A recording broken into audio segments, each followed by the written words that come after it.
जी चाचा तालिब हुसैन साहब जनाब बड़ी मेहरबानी मेरे बड़े सबसक्राइबर बड़े मोहब्बत वाले जी। ये दो मझां उन्होंने खरीदियां ने जनाब। एक है मझ ते ए जनाब एक मझ है जा रही है जनाब। मेरा कैमरा मैं तुहानू दिखा रहा। ये जनाब जा रही ने गुजर खान। एक मझ है जा रही है। ये जी साढ़े ड्राइवर ने जी राय नसीर अहमद खरल साहब। ए मझ एक जनाब है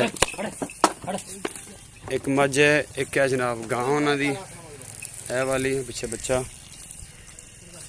ए जा रही है जी गुजर खान।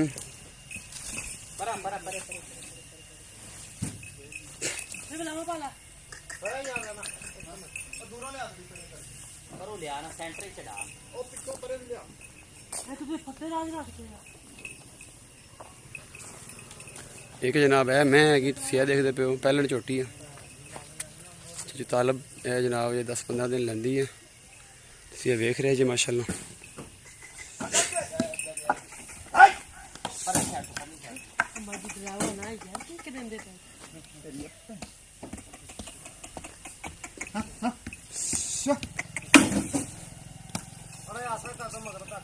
अब बढ़िया फड़िया भाई छोटे डांग फड़ी चल चल चल चल चल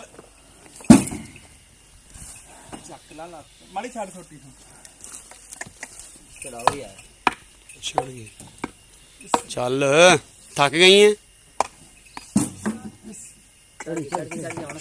चल खींच के बनी आगे आगे बन तीसरी ओ मझ जी वो भी तीसरी है चले दिन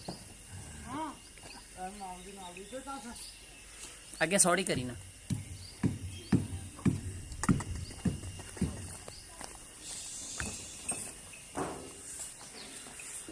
राय मुनीर अहमद खरल साहब जी ब्रिगेडियर साहब ने जी।